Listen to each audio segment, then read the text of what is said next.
La educación pública se ha convertido sin duda en uno de los temas del día con los anuncios que hoy hicieron la presidenta Bachelet y el ministro de Educación. Estamos con la subsecretaria del ramo, Valentina Quiroga, para profundizar en este tema. Subsecretaria, bienvenida a CNN Prime. Hola, muy buenas tardes. En primer lugar, subsecretaria, ¿se adelantan estas medidas debido a la crítica que ha sido fuerte incluso dentro del oficialismo de decir que no se había hecho nada o no se había anunciado nada para la educación pública? No se adelantan, la agenda corta de fortalecimiento de la educación pública es parte del programa de gobierno y nosotros la hemos estado trabajando ya desde que asumimos el gobierno. Y tú te puedes dar cuenta que este plan abarca una gran cantidad de medidas en muchas dimensiones y por lo tanto requería trabajo detrás. No era una cosa que uno podía llegar y presentar, ¿cierto?, en los primeros 20 días de gobierno. Así es que es parte justamente de la agenda del fortalecimiento de la educación pública y además que entra justamente en un proceso que es relevante. El gobierno está ahora comenzando a hacer su planificación de presupuesto, ¿cierto?, año 2015, y por lo tanto es en este proceso también en donde para nosotros es importante ya ir en la conversación uno a uno con los sostenedores municipales para la preparación de la forma en la que vamos a ir entregando los recursos de ahora en adelante. Como la política no son matemáticas, aquí el orden de los factores sí altera el producto. ¿Hubo un error en el orden en que se presentan los factores? ¿Hubiera sido mejor partir por la educación pública y luego fijarse en los temas que tienen que ver con la particular subvencionada? A nuestro juicio esto no es un error porque, primero, Manuel, plantear que la reforma educativa es compleja, está en todos los niveles educativos y si aquí alguien cree que había una cosa que uno pudiese presentar al inicio y que no iba a haber un debate, profundo y fuerte a través de los medios, se equivoca.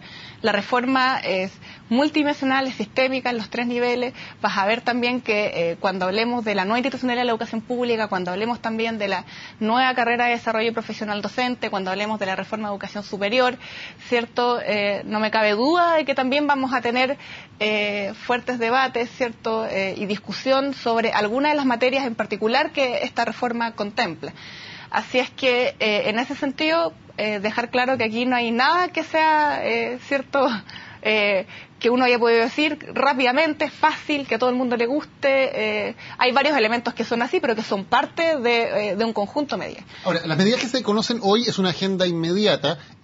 Una primera impresión puede ser, y puede ser una crítica que han hecho algunos, por ejemplo, en la UDI se habla de una agenda livianita, limitada y que no va al corazón del problema. Es sencillamente inyectar plata, pero no ir a resolver los problemas de fondo de la educación pública. Esto no es así, y la presidenta además lo ha dicho claramente, el ministro también lo dijo. Nosotros, ¿cierto?, el fortalecimiento de la educación pública, la reinvención de una nueva educación pública, incluye, y el programa de gobierno lo plantea claramente, reformas estructurales al sistema. Nosotros sabemos que las medidas de fondo son, ¿cierto?, una nueva institucionalidad para la educación pública, un nuevo proyecto de carrera de desarrollo profesional docente, sumado al proyecto de ley que ya se ha incorporado, que es el fin al lucro, la selección y al copago. Esos son, a nuestro juicio, ¿cierto?, no solamente a nuestro juicio, sino que la evidencia también nacional e internacional muestran que son las medidas de fondo que hay que implementar para efectivamente lograr constituir un sistema educativo en el sector público fortalecido que marque, ¿cierto?, la pauta en lo que refiere a calidad en el sistema. En ese marco, lo que nosotros hemos planteado, y el programa de gobierno también lo planteó así, es que es necesario hacer un fortalecimiento inmediato. Hoy día tenemos un escenario complejo en el que están las niñas y niños que asisten a las escuelas municipales debido principalmente a la caída de matrícula sostenida que ha venido en el último tiempo y por lo tanto para nosotros, y la presidenta así lo ha manifestado, sabemos que la educación pública no puede esperar. Todas las reformas de fondo que te he planteado van a tomar su tiempo en discutirse, en implementarse y es natural que así sea porque son cambios importantes. Y por lo tanto sabemos que teníamos que presentar algo en el corto plazo de forma inmediata y por eso el programa gobierno así lo plantea. Así es que solamente para redondear, nosotros sabemos que este esfuerzo no resuelve los problemas de fondo. Así lo dijo la presidenta y así está planteado en el programa. Esto se tiene que entender como una preparación ya a la transición hacia una nueva institucionalidad. Y en esta transición se entregan 20.000 millones de pesos que no van asociados a un voucher, o sea, no van asociados a el cobro por asistencia de los alumnos, que es la forma en que hoy se financia básicamente tanto la educación pública como la particular subvencionada. También es implementar una nueva forma en cuanto a cómo financiar la educación. El voucher va a ir perdiendo importancia y va a ir ganando otra forma de entrega de recursos para los colegios. A ver, tú hablas de dos temas que son que se están mezclando. Por un lado está el tema del sistema de financiamiento de la educación pública, donde nosotros hemos planteado que es importante revisar, porque hoy día la estructura de ingresos, ¿cierto? Este financiamiento vía voucher por asistencia no conversa prácticamente nada con lo que es la estructura de costos de los establecimientos. ¿Se va a cambiar, por lo tanto, ese sistema?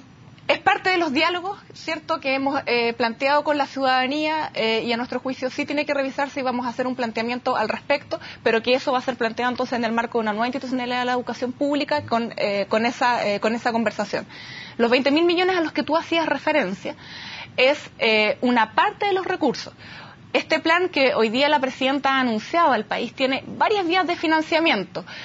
Hay 3 vías principales, una que tiene que ver con los fondos directos a los municipios, otro que tiene que ver con el financiamiento de la infraestructura y otra línea de financiamiento que refiere a los recursos pedagógicos educativos que este plan contempla. Los 20.000 millones pertenecen a la primera línea, que es la línea de financiamiento directo a los municipios.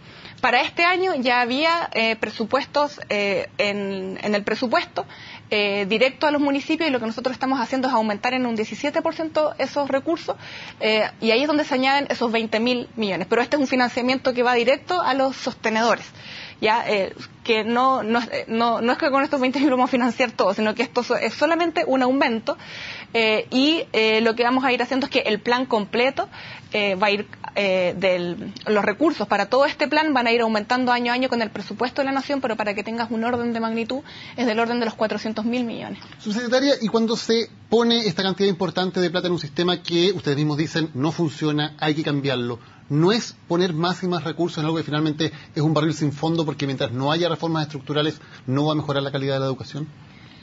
Efectivamente, nosotros creemos que hay que hacer este cambio de fondo estructural, pero justamente para poder hacer ese cambio, esto uno no lo puede hacer de la noche a la mañana sin recursos.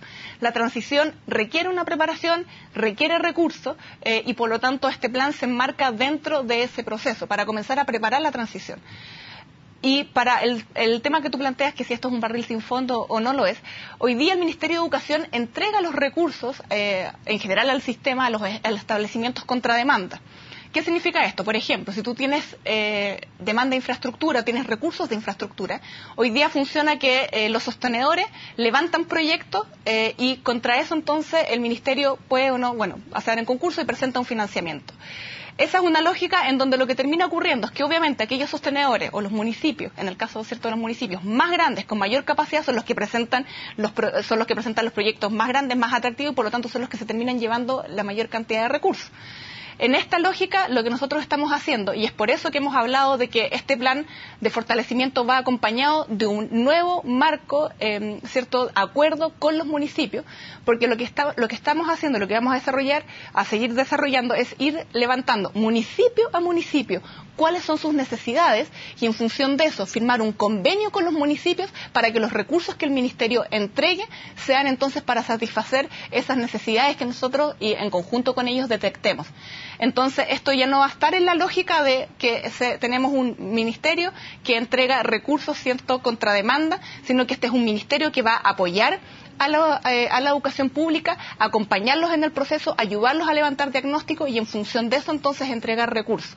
Entonces el apoyo es no solamente el diseño, sino que también apoyarlos en la ejecución de estos recursos para asegurarnos que cumplan su objetivo. Subsecretaria, cuando el presidente de la Democracia Cristiana, Ignacio Walker, dice que va a ser ese partido y va a ser él quien defienda que los apoderados puedan seguir eligiendo los colegios para sus niños después de la reforma educacional, ¿cree que el senador Walker está entendiendo correctamente lo que tratan de hacer ustedes con la reforma o que no ha entendido cuáles son finalmente los fundamentos de la reforma?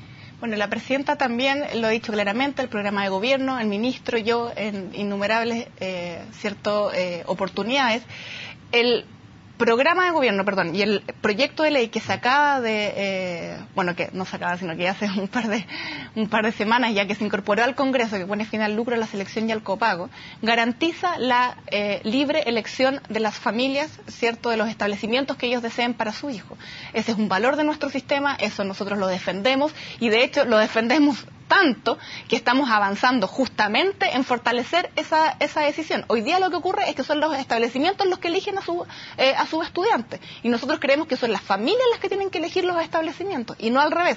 Por lo tanto, el proyecto de ley sí garantiza eso, y en el caso particular del comentario que tú me planteas, el gobierno ha dicho cuál es la política que quiere impulsar. Si es que el proyecto de ley no es suficientemente claro, nosotros podemos perfeccionar las reacciones para que efectivamente se entienda, pero la presidenta, y a nuestro juicio el proyecto de ley así lo plantea. Subsecretaria, una resolución de la Contraloría va a significar que desde el próximo año ya no puedan ingresar nuevos alumnos a las carreras de pedagogía que dictan institutos profesionales. ¿Esa es una buena o una mala noticia para la educación chilena? A ver, aquí lo que es importante es que aquí hay una legislación vigente que hay que cumplir. En ese sentido, lo que el Ministerio está haciendo es oficiar, ¿cierto?, hasta a estas instituciones. Estamos levantando los antecedentes, vamos a tener conversaciones con esas instituciones para ver qué es lo que está pasando, y entonces en función de eso, cuando tengamos toda esa información, hemos conversado con las instituciones, vamos a dar informaciones más detalladas de cómo vamos a operar. Okay, pero las leyes se pueden cambiar si el gobierno considerara que es necesario hacerlo y tuviera consenso en el Congreso. La pregunta es, desde el punto de vista de la educación pública, ¿es bueno o es malo que se formen profesores en institutos profesionales? A nuestro juicio es importante ir profesionalizando cada vez más la profesión docente, y es parte del plan del programa de gobierno fortalecer sobre todo y meterle ya mano bien firme a lo que es la formación inicial docente. Así es que en este sentido nosotros vamos a ir aumentando los estándares, poniendo mayores exigencias de calidad. Así es que es una medida que está... repito, tenemos que recopilar todos los antecedentes, pero al menos en la información que tenemos hasta ahora está alineado con lo que es el programa de gobierno. Valentina Quiroga, subsecretaria de Educación, gracias por haber estado hoy en CNR. Muchas gracias a ustedes. Vamos a una pausa, ya volvemos con más.